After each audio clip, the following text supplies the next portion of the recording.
Good evening, everyone, and welcome to the Book Club of California's live online program titled San Francisco Through Time.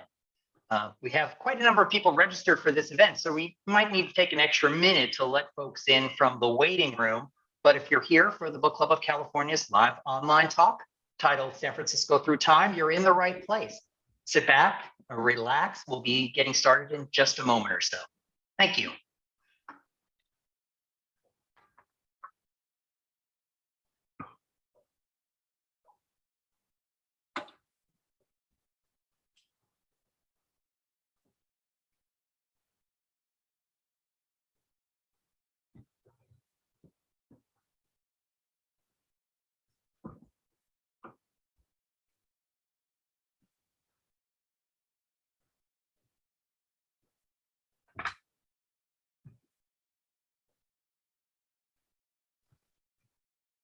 Good evening, everyone. If you've just joined us and you're here for the Book Club of California's live online program titled San Francisco Through Time, you're in the right place.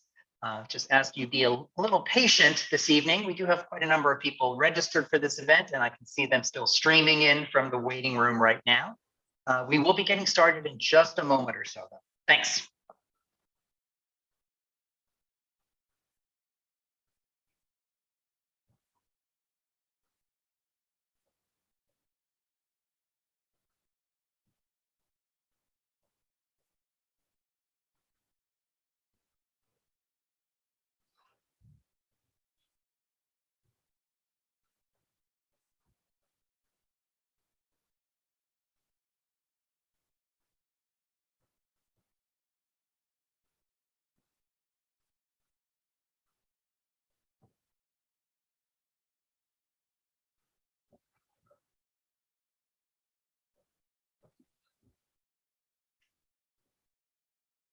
Good evening, everyone. It's just a few minutes past the top of the hour. And as I mentioned earlier, we have quite a number of people registered for this event, and we're going to let them join us while we're in progress. We're going to get started. So good evening, official good evening, and welcome to the Book Club of California's live online program titled San Francisco Through Time. This is a live presentation by author Catherine Accardi. My name is Kevin Kosick, and I'm the Executive Director of the Book Club of California, and it's my pleasure to welcome you all here this evening and to host this webinar. Tonight, we have a staggering 250 plus individuals registered for this presentation. So for those of you who are new to us, the Book Club of California is a nonprofit, member and donor supported organization that's dedicated to preserving and promoting the history of the book and the book arts. Oftentimes, we do that with a focus on the literature and history of California and the West. The book club publishes limited edition books, a scholarly journal, and keepsakes. We host a year-round series of exhibitions and programs like the one this evening. Those are on topics including fine printing, design, typography, bookbinding, history, collecting, and much, much more.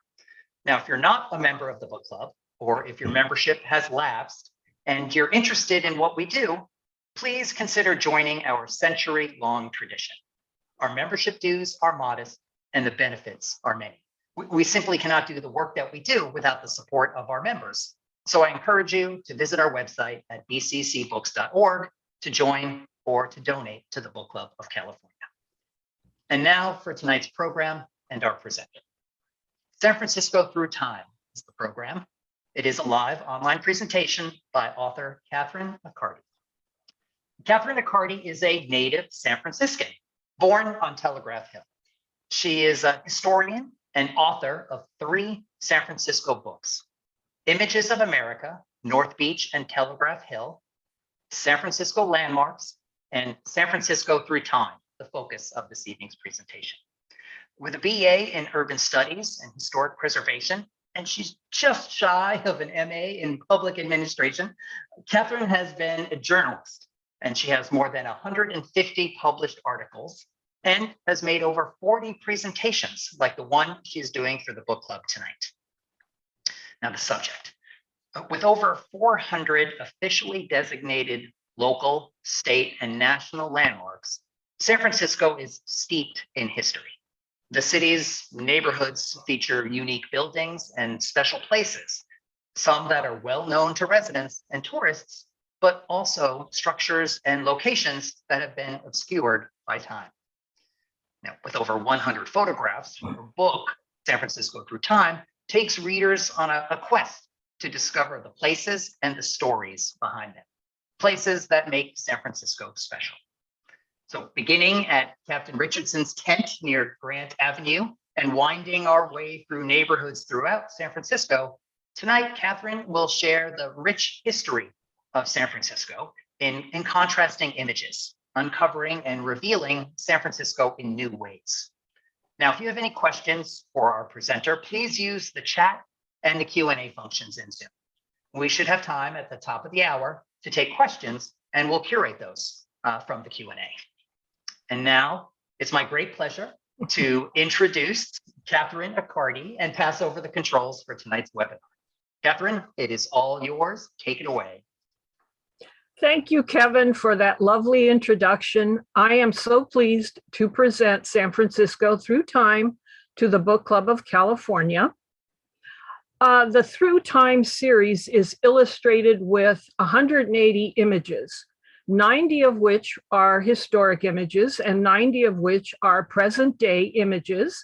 I took the present day images with a few exceptions from exactly the same location as the historic images, and you can see two of those here on the cover of the book. We are looking at the Gateway to North Beach. That's what it was called in the turn of the 20th century, and we will return to this location in a moment.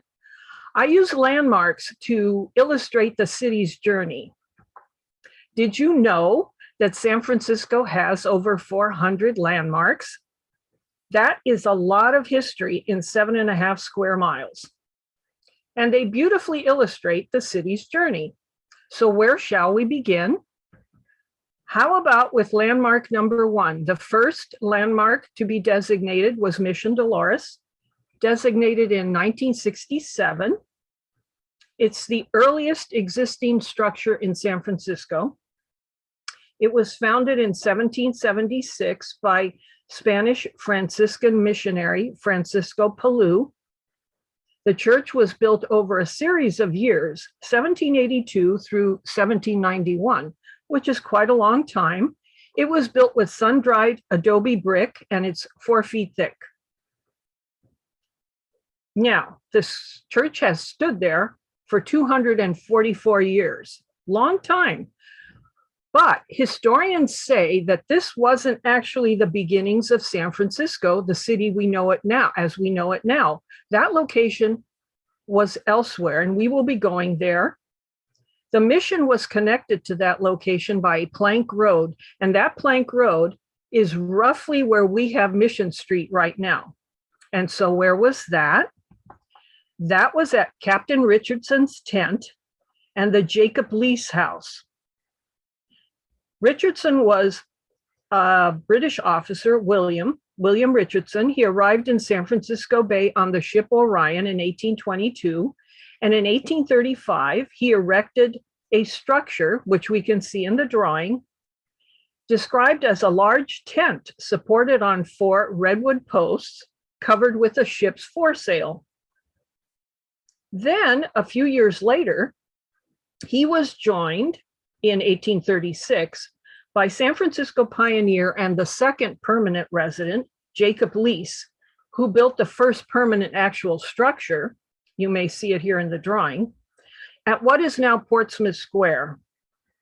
That area would have been where we now have Grant, Clay, and that structure was described as a gabled roof framed, made of clapboard.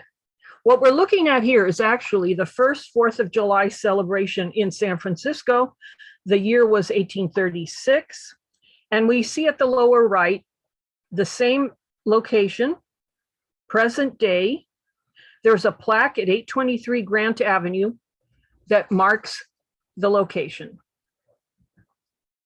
And here is Portsmouth Square, bounded by Clay, Washington, and there is a historic marker in that square. The photo you're looking at is 1866, upper left. The plaque reads, "On this spot, the American flag was first raised in San Francisco by Commander John B. Montgomery, captain of the ship Portsmouth." And that happened on July 9th, 1846.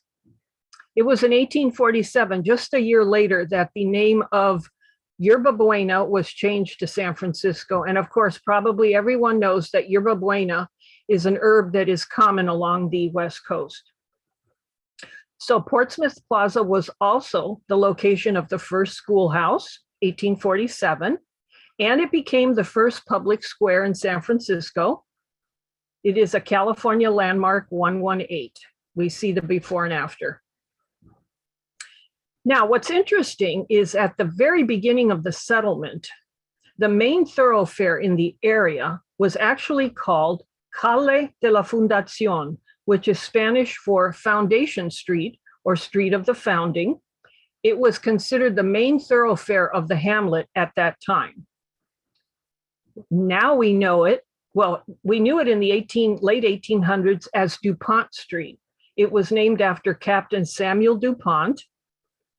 And then it was renamed Grant Avenue in honor of President Ulysses S. Grant. And it's still an important street. It travels from Chinatown into the chic financial district. Now, at this point, I do want to include these two photographs because they are the earliest known photographs of San Francisco, and they both have a theme. You can see all the ships' masts in the bay. It's unbelievable. 500 ships were in the bay at one time. The top photo is 1849. Lower photo is 1850. The lower photo is a daguerreotype. And I wanted to include the ship photos because we're going to ask, how did all these people come to San Francisco? One way was on the ship Niantic. This is one of the ships that brought people into the Bay Area, well, the Bay Area as we know it now, during the gold rush. It arrived from Panama in 1849. It deposited 250 gold seekers, and then it was beached, as we see in the drawing, at the corner of Clay and Sansom. That was the time when the shoreline did come up to Montgomery and Sansom. Well, the ship sadly burned down. It was made into warehouses. It burned down in the big fire of 1851. And historic accounts indicate that there are many, many ships buried under San Francisco and along the shoreline, but that's going to be another presentation. So there was about 1,000 people coming by ship alone per week into San Francisco. So here we're looking at the original shoreline. And below, we're looking at the actual beach in North Beach. There really was a beach in North Beach. The photograph is from 1865. We see the beach, and we see up in the upper right corner a dot. That dot is on Telegraph Hill, and it's the signal station. North Beach at that time was a peaceful little valley nestled between Russian Hill and Telegraph Hill. We can see it here. Looks a little bit different in 2019. Telegraph Hill wasn't called Telegraph Hill. It was called Goat Hill by the locals. And then it was also for a time called Loma Alta, which means high hill, and it was named by the Spaniards. So let's take a closer look. The drawing is from the Annals of San Francisco, and there's the signal station, that little dot at the top. And that is probably a fairly accurate depiction of that shoreline. Looks a little different now. Now we're looking at that little dot on the hill at the top, in the top photo. And if you enlarge this image, which I have many times, that white dot actually says on the side, telescope. It was the first observatory on Telegraph Hill. In the foreground, we're looking at 1301 Montgomery, which is probably the oldest brick building in San Francisco, built in 1852. It was a grocery store, 1854. In 1915, it was a barber shop. And in later years, in the 1920s, it was turned into dwellings, residences. But what's interesting is it's still there. One thing that's even more interesting is that according to Trulia, it's worth $3 million. That's quite a change in time. Not everything was happening at the top of the hill. This is the bottom of the hill. So what is going on here? This is the base of Telegraph Hill in 1864. We see a mule-drawn water cart in the foreground. And we're looking west. We see Russian Hill in the background. We're on the Big Cut, it was called. We're at the Big Cut, Montgomery and Broadway. The Gray brothers operated a quarry not far from here at Sansom and Green. And this quarrying caused this shocking change to the hill. The hill actually connected. And it was quarried. It was quarried for landfill in the bay. And it was used for ballast in outgoing ships. Really quite shocking. And now we're away from the quarry a little bit, a few blocks, and we're looking at the German castle at the top of the Greenwich steps. I love this photograph. Those rickety wooden steps are absolutely charming. There's people posed at the bottom of the photograph. This photo was taken in 1903. And look at those wooden dwellings. So there's been a little bit of change, but most of the change is actually in the cost of those dwellings, which are now multi-million-dollar properties. But not every dwelling on Telegraph Hill was expensive, certainly not when this photo was taken in the 1940s. We see residences here that were built in the mid-1800s. The photo is from 1940. The houses date back to the 1800s. And if we look in the distance, we can see Pier 19. There's a sailing ship docked. And in the distance, we can see Treasure Island with the Golden Gate International Exposition ongoing. And if you go to the location now, which is Union Street at Montgomery, not much has changed, which is wonderful. This is the other side of Union Street. What we're looking at the top left is a charming view of 4 historic gems. In the center, the largest, is the former Cooney home. It is located at 291 Union, and it is the oldest existing residence in San Francisco, built around 1850 by Joseph John Cooney, who was an Irish immigrant. He had a grocery store on the bottom level until 1906. The adjacent buildings were built around 1857. As you can see, they're a little spruced up, and really the most that's changed is the cost of these residences. A friend of mine a few years ago sold the cottage at the right of the blue building for close to $2 million. So there's a change through time. So how did people get up that Telegraph Hill? This is an 1884 photograph, and that is the Telegraph Hill Cable Railway. It was a funicular railway, not a cable car as we know it now. It was the idea of Frederick Lehman. He thought hundreds of people would go up the hill to visit his German castle. We're going there in a few minutes, but they didn't. And the railway had a number of serious accidents, and eventually it was abandoned. The photo at the bottom right, same location, 135 years later, the street is lined with vehicles and a bicycle. So now we're at the German castle. The railway car has stopped. There's passengers posing for the photographer. This was called Lehman's Castle. It was also called the German Castle. It was also called the Pioneer Park Observatory because it was situated in Pioneer Park. The park was established in 1876 in celebration of the US Centennial. And it was purchased by businessmen and then donated to the city at the request that they turn it into a park. They purchased it for $12,000. The pavilion we're looking at opened July 4th, 1882.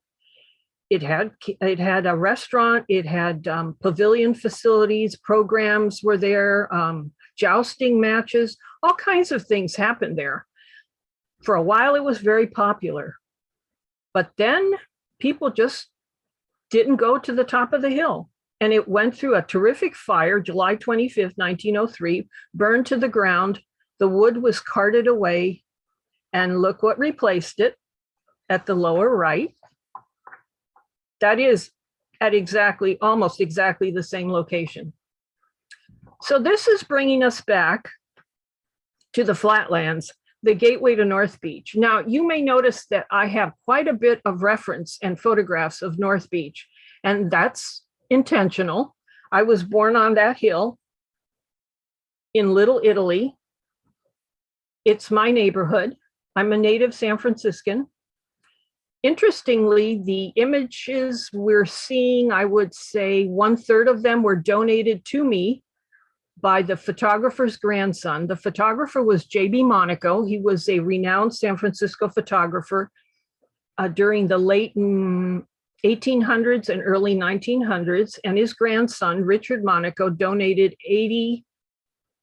about 80 images to me, original images. This is one of them, the gateway to North Beach. Just around the corner was Broadway. Here's Broadway, another Monaco image. And on Broadway was this terrific restaurant. I wasn't there, but I've been told it was historically very, very wonderful Italian restaurant called the Buon Gusto.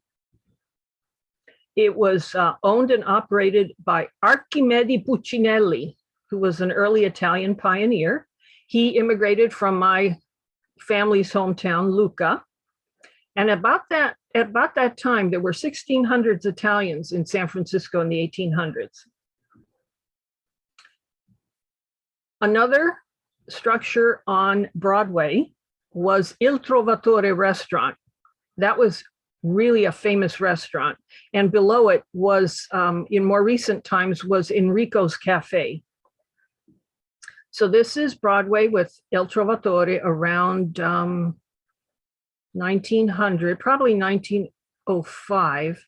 And we are just adjacent to the Kearny Steps. And I mentioned them because here they are. This is a Monaco photograph of a man with his family posing at the top of the Kearny Steps. We see an absolutely beautiful metropolis in the background. It looks like a very peaceful scene. But these people didn't know what was coming. This photo was taken in the first week of April, 1906. And this is what happened to their neighborhood. We are on Columbus. We're looking at St. Francis of Assisi Church, devastated by the 1906 earthquake and fire.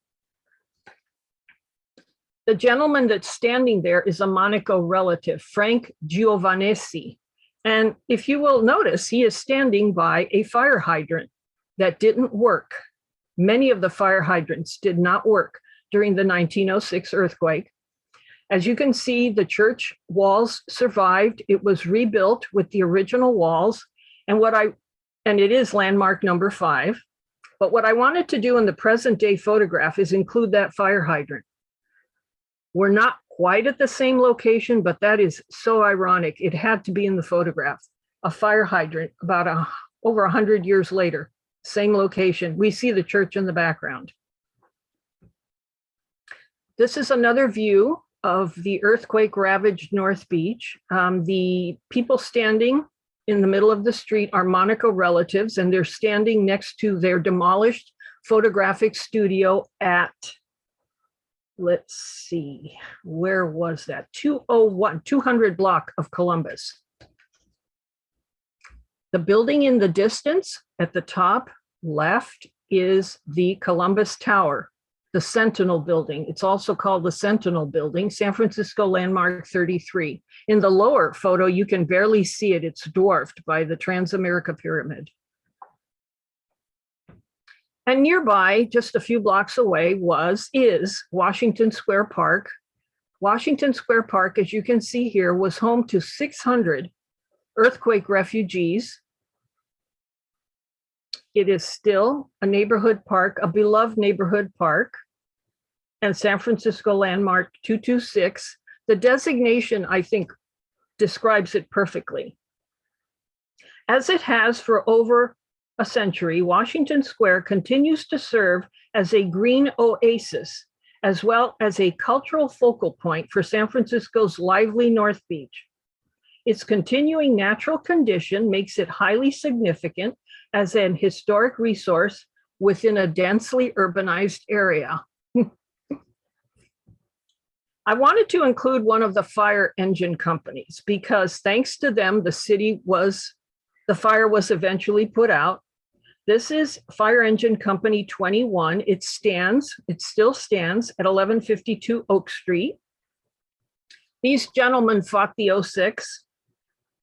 The structure was designed in 1893 by renowned architects Hendrickson and Mahoney in a Victorian style. And it's still there. It's being used as a gymnasium and a storage facility. The community was able to save it from some other fate. So we're happy to see that. I think it's called in urban studies, adaptive reuse. So now we're back on Columbus. This is a few years after the earthquake. The church was rebuilt. And I did want to include this because yes, there were streetcars all over San Francisco, including on Broadway, including on Columbus, all gone. Although most of the structures you see in that top photo are still there in one form or another, except for the streetcar. But one thing that does still exist, my favorite structure in San Francisco, Julius Castle. This is a success story because not everything is demolished and replaced. Sometime history is preserved.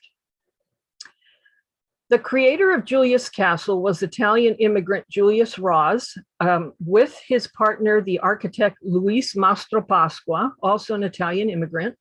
They built the castle in the early 1920s. It was completed in 1923. It was a restaurant with Julius's residence at the top. Julius lived there with his family and his two lovely collies. I even have photographs of the dogs. They're absolutely stunning. He used to be known by, in later years, as driving around North Beach in his convertible with the two dogs right next to him in the front seat. Sadly, well, happily actually, in 1980, Julius Castle was made into a landmark. Sadly, after Roz's death in the 40s, his passing, the restaurant went through several owners. And sadly, in 2009, after a succession of owners, it was abandoned. It sat shuttered, abandoned, and although it was an official landmark, there were rumors in the neighborhood that it might be demolished or maybe converted into condos. I'd been walking up to this building since I was 5 years old. It was my favorite building. It was my castle. And when I heard that it was in danger, I decided I had to do something. So in 2011, I wrote a widely published essay, it's all over the internet, called Castle on the Hill. I was very lucky, very fortunate that that essay was read by now the current owner of Julius Castle, Paul Scott. He read my essay. He was inspired to launch a heartfelt and successful campaign to save the landmark. So he purchased it in 2012.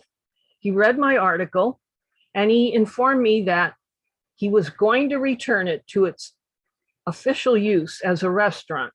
And he succeeded. He told me that my essay was part of the court documents that won the case. And here we have it at the lower right with its new paint job. So that's a success story. Down the hill, when Roz was building his castle, the intersection looked something like this, the intersection of Columbus and Broadway. Most of the structures you see in the top photo are still there, and they've added the Transamerica Pyramid. The ambiance has changed a little bit, I would say.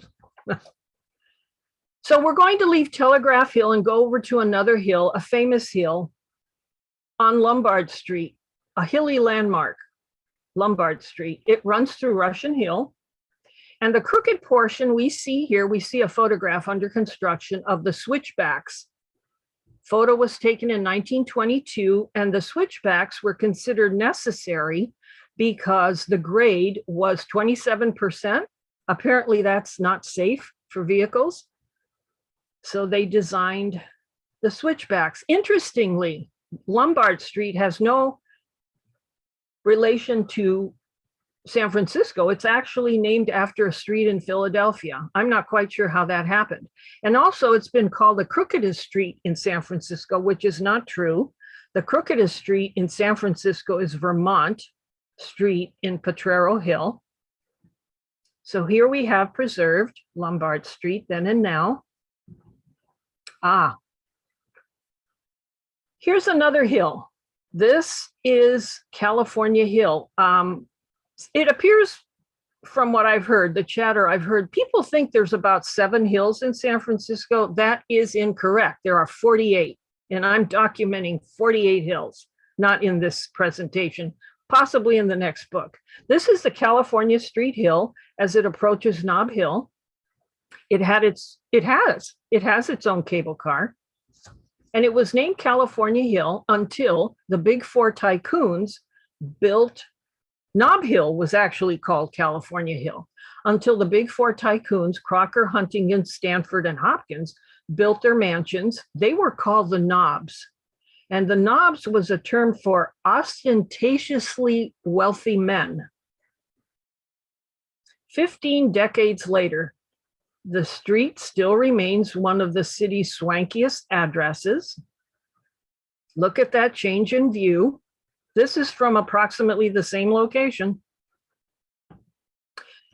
Nob Hill certainly did have its landmarks. It certainly did have its mansions. This is the Mark Hopkins Hotel at the right. It was designed in Gothic Revival style in the 1920s. Designed by Weeks and Day. They were quite famous architects. But in the late 1800s, the Mark Hopkins mansion, which we see at the left, stood at that site. It was destroyed in 1906. Not all the swanky houses were on Nob Hill. Guess where this is? This is Van Ness Avenue, believe it or not. Stately homes were on Van Ness Avenue. Picture that. This is the Klaus Spreckels mansion in the late 1890s. He had several mansions. This one was at Van Ness and Clay. At a time when this area, this part of Van Ness, was home to swanky residences. It was one of the most expensive homes in California at the time.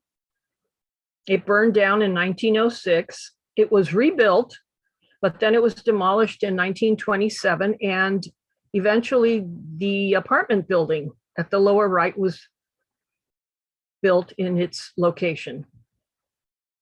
At the other end of Van Ness Avenue. This is the other end of Van Ness Avenue. Remember that 1906 fire? Yes.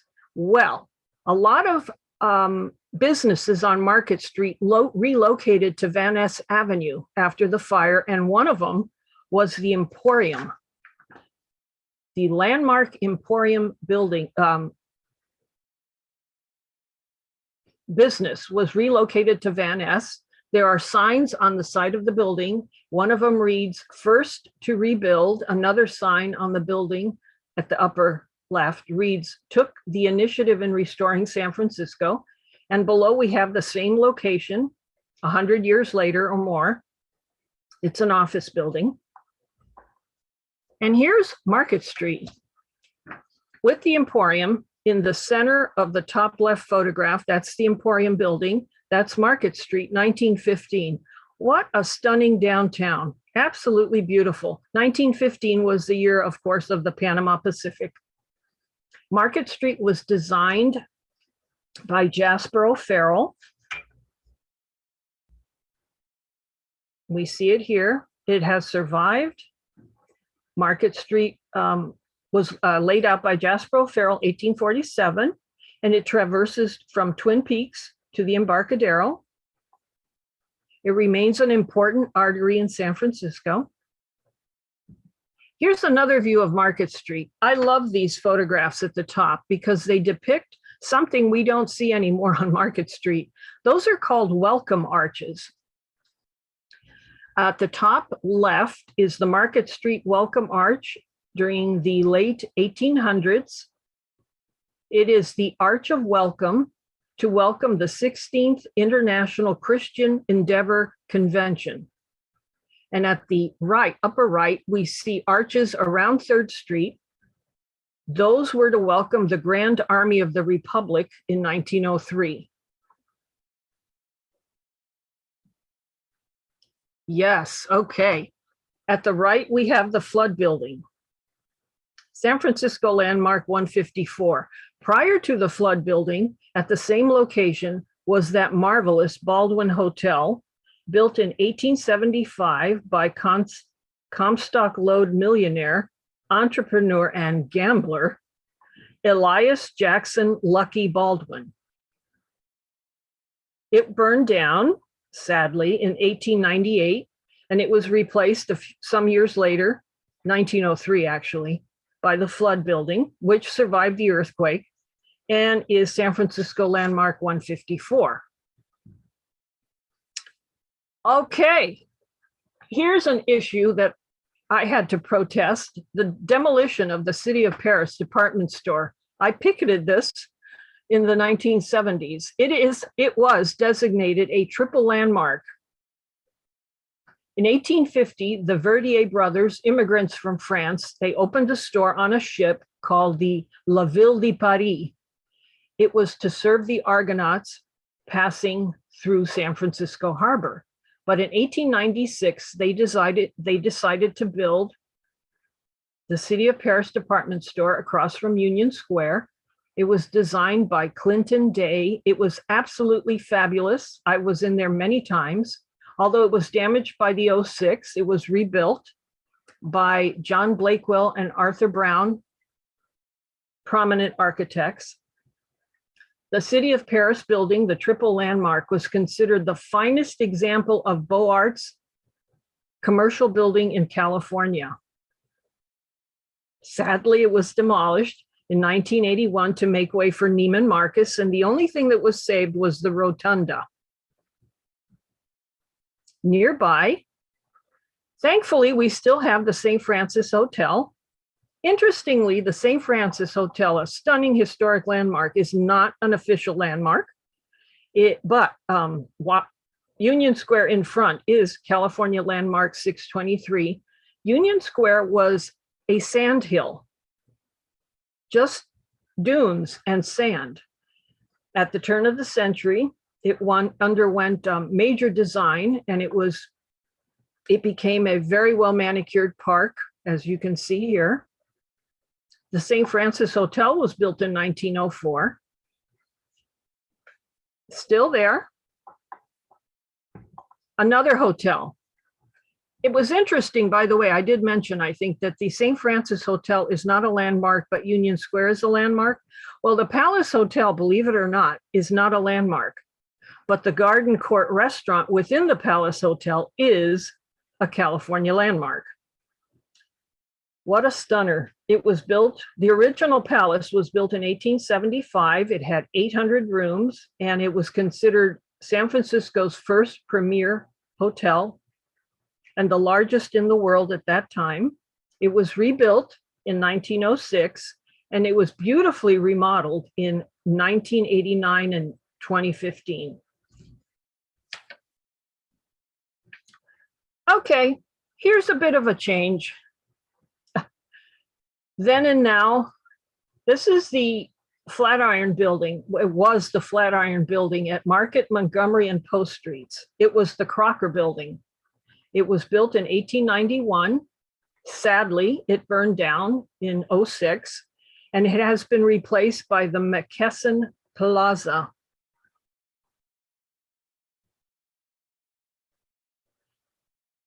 Very sad. The Fox Theater. Absolutely glorious Fox Theater. Market Street was the site of this movie palace, which was built in 1929 by movie pioneer William Fox. It was a showcase for Fox Film Corporation. The theater actually opened on June 28th, 1929, with a Charlie Chaplin film called Behind That Curtain. Sadly, by the 1950s, attendance was declining. And eventually in 1963, the theater closed. And in 1963, I was across the street when they demolished the Fox Theater and built a few years later the Fox Plaza. Not everything changes. The Ferry building has been at this location since 1891, but it was originally called the Union Ferry Depot. It has a 235-foot tower. That was a big deal back in the day. And an even bigger deal was the clock. The clock face is 22 feet in diameter, and it's powered by a 900-pound weight. Still there. It's a landmark. I bet some of us remember the Embarcadero Freeway in front of the Ferry building. Yes. This was part of State Route 480 that dissected San Francisco. It was built in 1959, and it extended from the Bay Bridge to the Embarcadero. It was damaged in the Loma Prieta in 1989 and eventually demolished in 1991. Much improvement, I would say. Now, if we were to meander north along the Embarcadero and then make a left turn, we would end up at Ocean Beach, at the Pacific Ocean at Land's End, and the location of what was another outstanding marvel, the Sutro Baths. And below is what remains of the Sutro Baths. They were the vision, the Sutro Baths were the vision of former mayor of San Francisco, Adolph Sutro. It was glass-roofed structure. It was fed, the water came from the ocean. It was a saltwater pools. It burned to the ground along with the Sutro Museum in 1966. And now they sit there looking quite haunted. Just down the street was the Cliff House. We're looking at the second incarnation at the top. This was a marvel built in 1896 by Adolph Sutro, 8 stories. It was called the Gingerbread Palace. And sadly, it burned down after only 11 years. The last incarnation of the Cliff House we see at the lower right. It closed in December of 2020. Here we have Golden Gate Park, the Golden Gate Park Conservatory. The entirety of Golden Gate Park is a historic district. It has 37 contributing buildings, 13 contributing structures, and 36 contributing objects on 10,000 acres. Quite stunning. It was built, the conservatory was built between 1878, 1879, and it was one of the largest conservatories. It may still be largest conservatory in the United States. Another success story, the double landmark Palace of Fine Arts. It's a San Francisco and national landmark, and clear minds prevailed when the Palace of Fine Art on Lion Street was not destroyed after the Panama Pacific exhibition in 1915. We are so fortunate to still have architect Bernard Maybeck's beautiful Italian version of a palace. It's called Roman Classical. Corinthian columns, cornices, and colonnades. Absolutely stunning, still there. And I'm coming to a close with my favorite location in San Francisco, Fort Point, nestled between the ocean and the bay and the Golden Gate Bridge. Fort Point was considered a masonry seacoast fortification built between 1853 and 1864. Construction of the bridge, as we see here, began in 1933 and ended in 1937. It was dedicated on May 27th, 1937. Engineer Joseph Strauss, the architect was Irving Morrow. Absolutely stunning, 4,000 feet of span between the two columns. It was the longest bridge in the world until 1959. These two landmarks, the fort and the bridge, still mark the entrance to San Francisco Bay, my favorite location. And I think the bridge symbolizes San Francisco and the Bay like no other. And it brings to a close my San Francisco Through Time. I am back. I was taking so many notes about all the great places. I was like, oh, that's one of my favorites. That's another one of my favorites.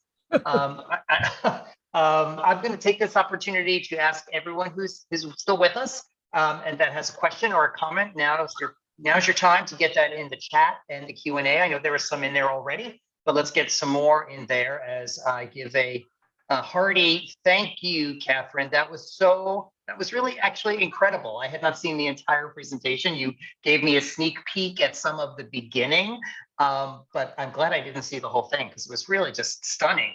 And honestly, it was really fun. It was so fun to see the then and now photos for some of these places, especially the ones that I knew pretty well, or at least I thought pretty well, I knew pretty well. That was just fascinating. And of course, I loved the added bonus of like the sale and the building prices now, right? It's $1 million location now, building now. That was a nice touch too. As I mentioned to you, Kevin, earlier, actually each historic photograph has its own story that could literally take, many minutes to describe every detail, every bit of story about the people, about the architecture.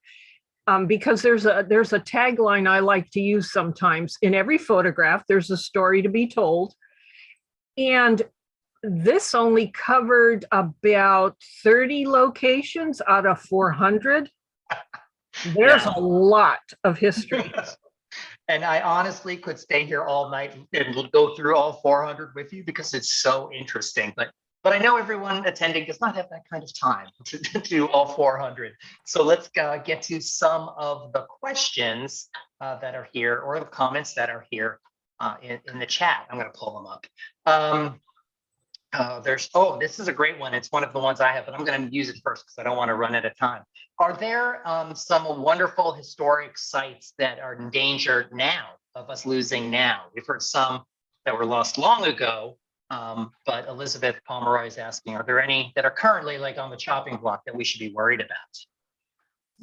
I am notified through various organizations that there are existing structures that are in danger. At this point in time, they tend to be residences that have some historic impact.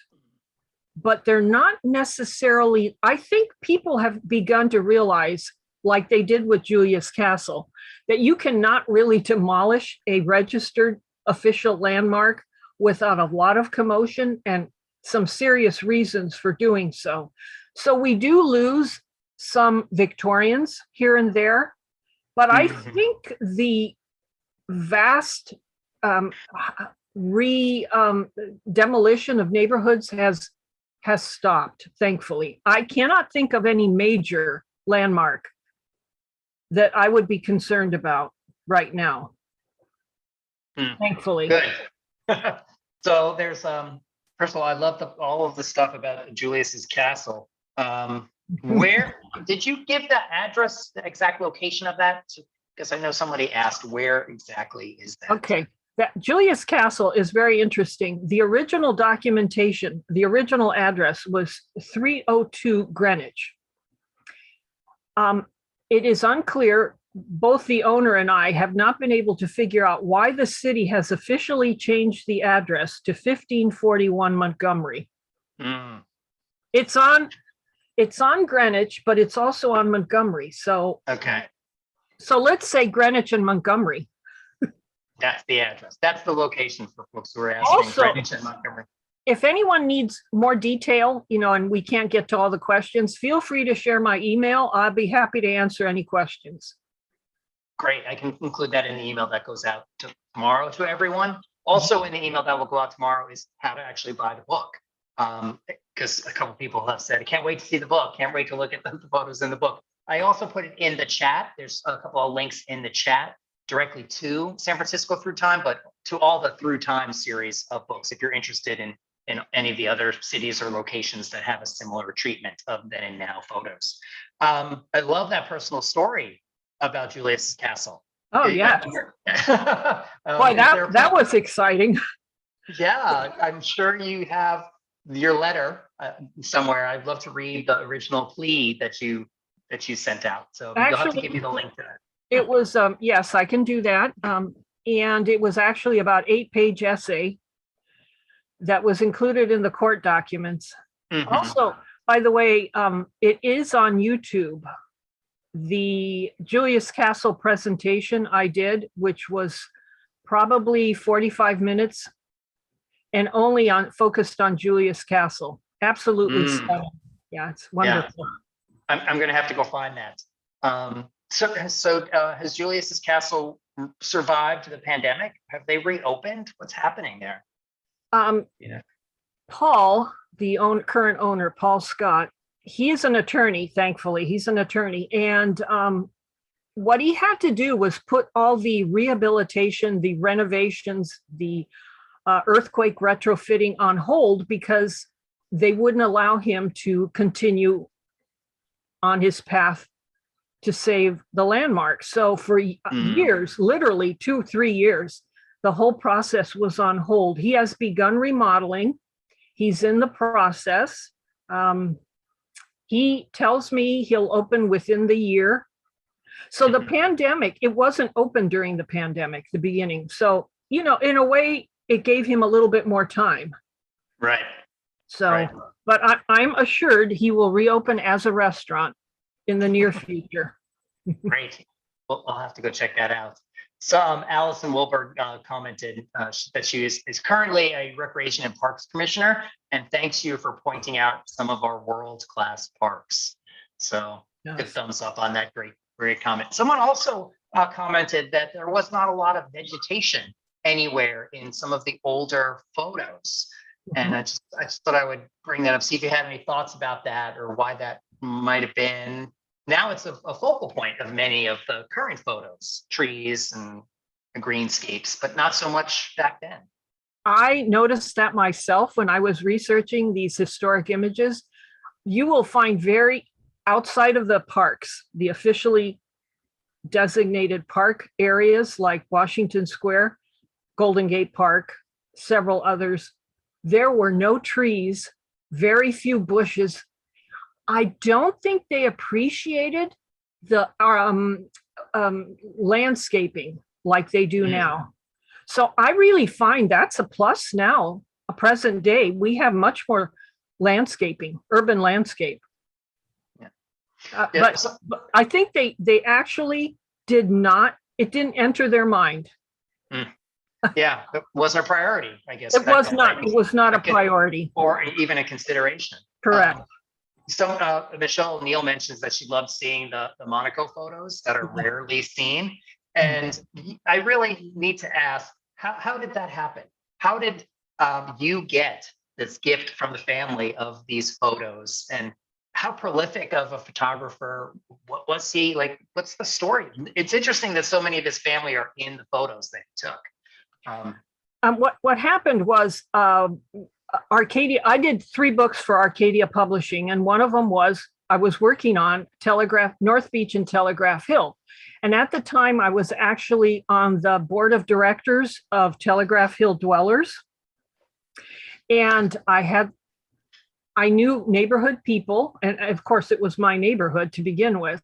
So the word got around that I was working on a North Beach book, and Richard, the grandson of J.B. Monaco, Richard Monaco, he actually emailed me and said, I hear you're working on a North Beach book. Would you like some of my great grandfather's Wow.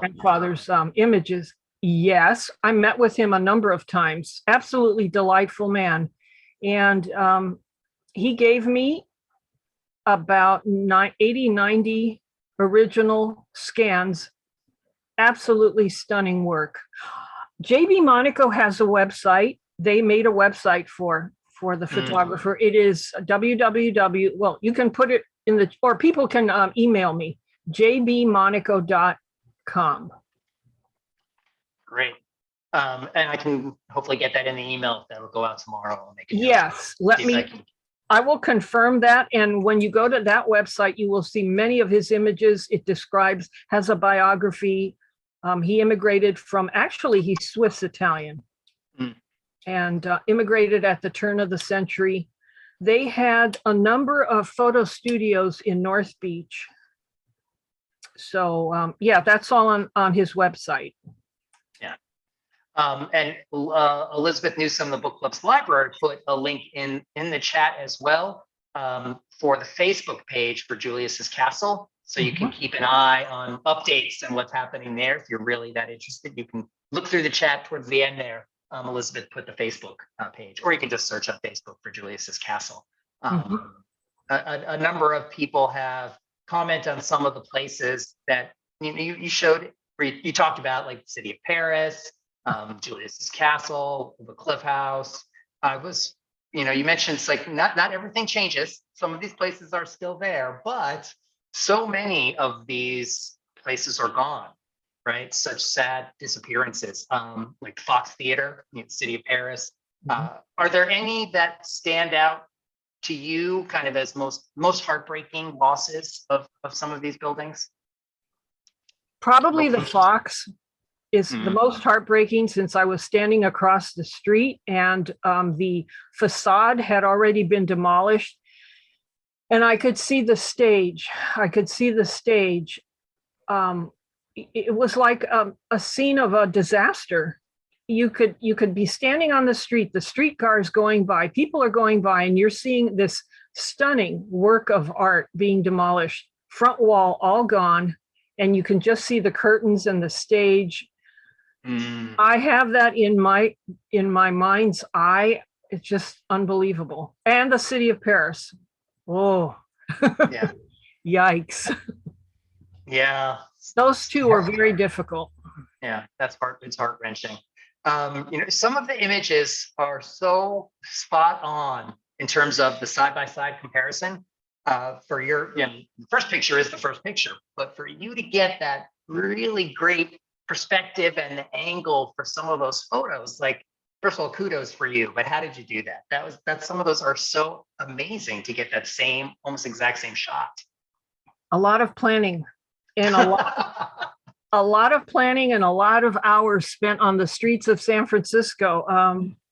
First of all, I had to determine exactly, well, we're looking at the cover of the book. Of course, I had to determine exactly what streets we were looking at, the exact addresses. So armed with all my notes, I would go to that location now and stand there and think about, by the way, I would always bring a print, an 8x10 print of the historic photo, have it right in front of me. So I had that historic photo right in front of me. And I said, so I'm centering this exactly. I want the hill. I want some cars, because I want to juxtapose the cars alongside the horse and cart. I needed to have cars. I needed to have people in the intersection. I just waited until the right moment. Nice. I did that about 80 times. Well, it's amazing that they're just so incredible. Someone asks, what was the original building on the cover there on the top? What building was that? That building on the cover, actually, I have my research folder on that building. That is a mystery building. I'm telling you, that was really difficult. It is at, the important thing here when researching the original building is that the address was not Columbus. It is Columbus now. It's like the 200 block of Columbus, but back then it wasn't. It was Montgomery Street. So I have to look up the water connection records to see when the water was turned on for that address. Try to look, probably I'll have to look through the 100s to the 300s, Montgomery Street, to find the building. It tells you who turned the water service on, and it hopefully will tell me who the architect was. Now that building was pretty much destroyed in the '06. So the building below is on the same spot, roughly the same shape. I have the landscape, the architect survey here in front of me. The second building, the one below, was built in 1907. Different architects, but they retained, there's a similarity. Yeah, they look similar for sure. Yeah. Yeah. But, you know, if you think about it, it's that kind of corner where it really couldn't be much of a different shape. Yeah, it dictates the form. It does that will dictate. follow. Yeah. Well, someone asks, why do you think that some of the buildings on Market Street survived the earthquake and others didn't? God, everybody asks. Yeah. Everybody wonders that. I would say it's like any of the fires we're having now in California. There's a house across the way that is burnt to the ground, and 3 houses around it are it's hard to say. I think that, I don't know if you know the story of the House of the Flag on Russian Hill on Vallejo. Tell us. I was going to include it, but the House of the Flag, it could explain why some buildings survived. The House of the Flag was built in the late 1800s on Vallejo and Taylor, I believe. And the fire's coming up the hill. The firemen are fighting the fire at the bottom of the hill. And the House of the Flag had a flag. It's always had a flag outside. So when the firemen saw the flag, they said, we have to save the house that has the American flag. So they left what they were fighting. They came up to the House of the Flag, and the owner had put water in the bathtub. Now, this is 1906. He had put water, filled the bathtub, and all kinds of barrels and buckets with water. And they kept the house, they saved the house with the water and sand. Everything around it was burnt. So it's hard to say why some buildings survived and others didn't. Yeah, it's fascinating. Someone also asks, and I've heard this before too, and you mentioned it, that the fire hydrants didn't work. So many fire hydrants weren't working. Does anybody know why that is? Has there been any? You know, the 1906 disaster is well documented by professional historians. I would refer you to some of their work. Okay. I just don't have that information. Yeah.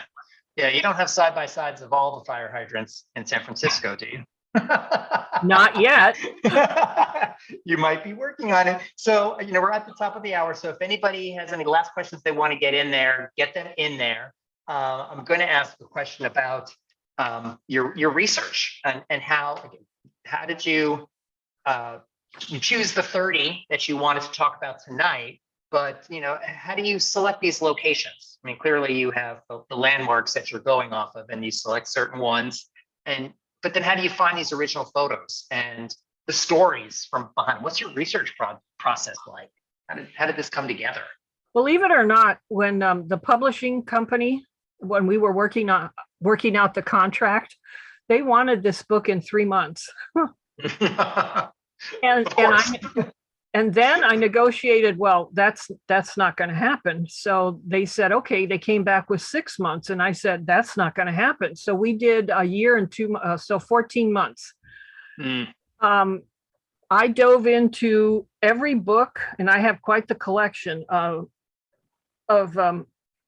San Francisco history books. I spent days, months, weeks at the San Francisco Public Library History Room on the 6th floor.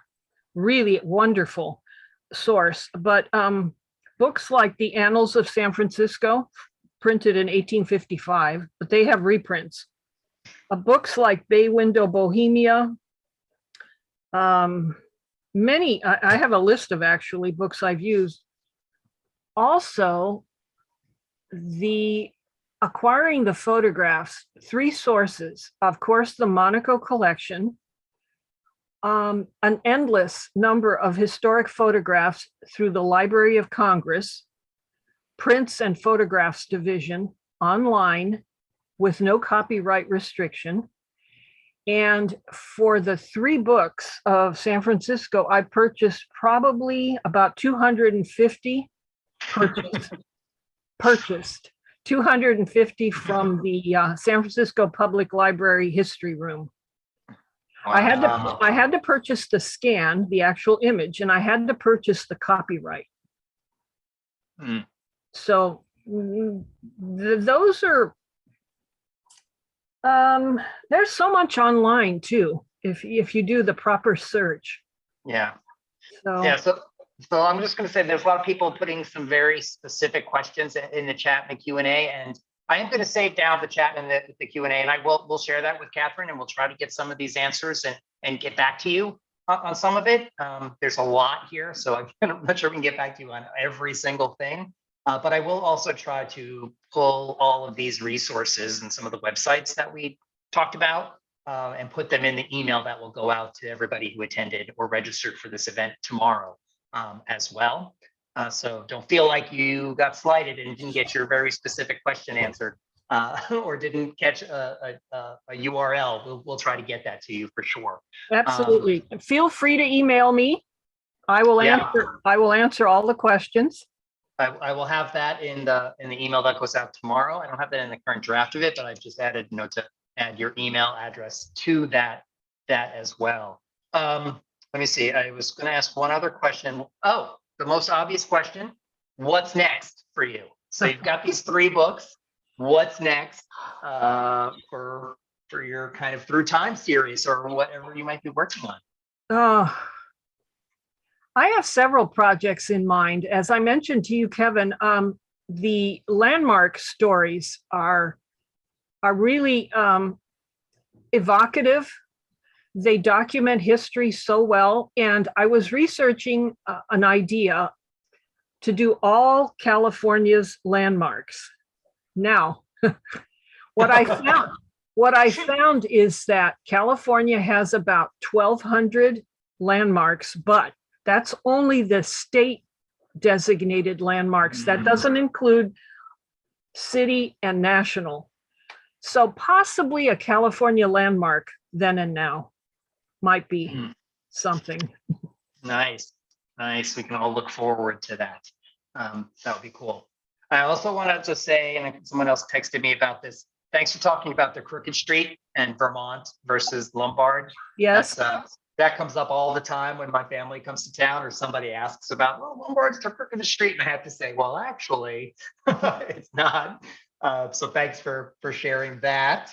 And the Baldwin Hotel. That was an incredible photo image of the Baldwin Hotel. I had never seen that before. And it is quite shocking how some of these, like the St. Francis, is not a landmark.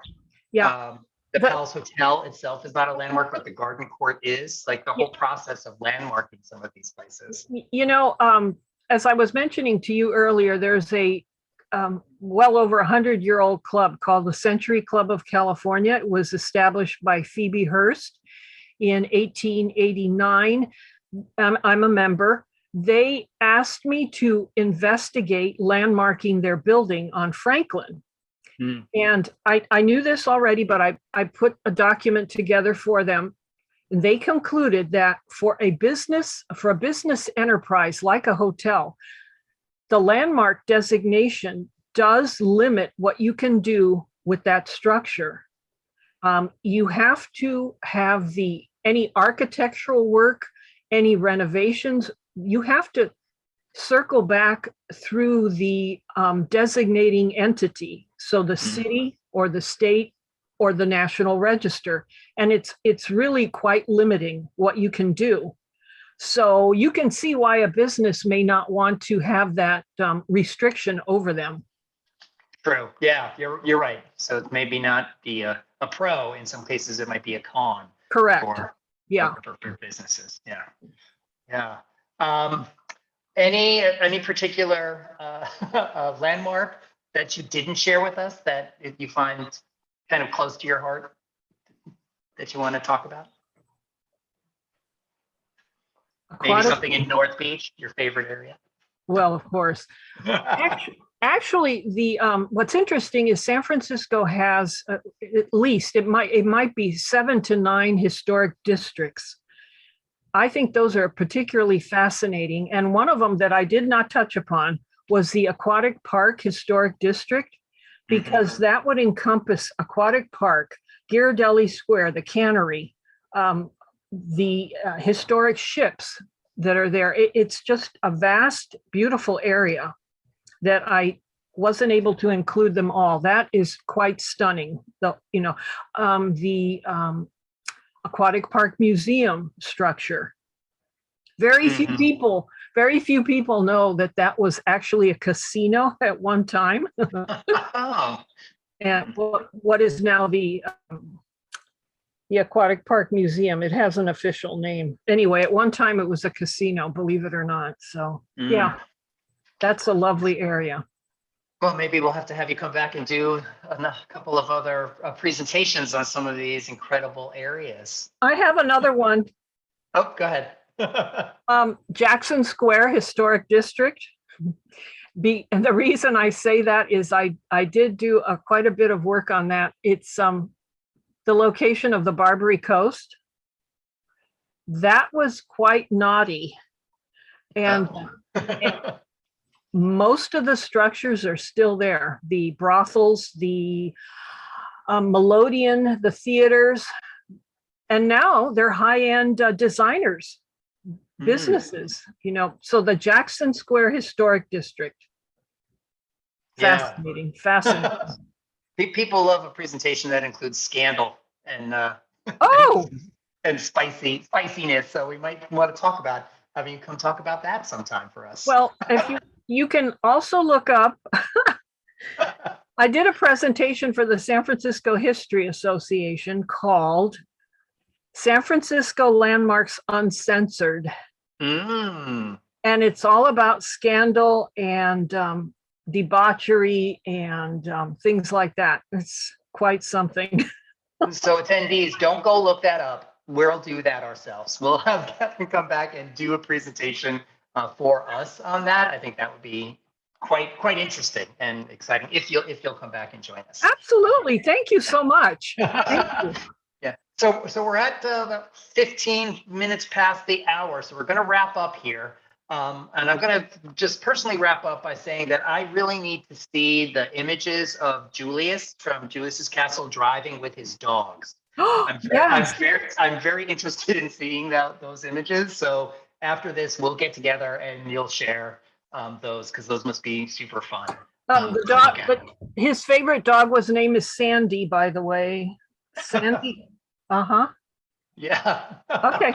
Well, we'll have to see those. So thank you, Catherine. This was incredible, super fun, super interesting. I hope everyone out there enjoyed it. I want to thank everyone for attending this Book Club of California program. I'm going to let you know that in February, the book club will be bringing you a series of in-person and online programs. The first program is going to be an in-person program. It's the life and times of Joe Mora, iconic artist of the American West. That's going to be taking place on Saturday, February 19th at 1 p.m. A crazy different time for folks out there, not a typical book club day or time. Saturday, February 19th, 1 p.m. And it's going to be at the American Bookbinders Museum. There's going to be an element of show and tell of some of Joe Mora's work. Peter Hiller is going to be bringing some of those items. So keep a lookout for that. Again, it's going to be a live in-person presentation by Peter Hiller. Peter is an author, historian, and he's the curator of the Joe Mora Trust collection. You can register for that event online at bccbooks.org/programs or using the link in the weekly programs emails that you're probably receiving from the Book Club of California. So keep an eye out for that and all of our other upcoming programs here in February. Thank you again for joining us, everyone. Catherine, thank you for being here. This was terrific. I have so many questions and so many things to talk to you about now. Thank you so much, Kevin. Thank you so much. Yeah, and thanks everyone. Have a wonderful evening. Be well and take care of yourself. Good night. Bye-bye.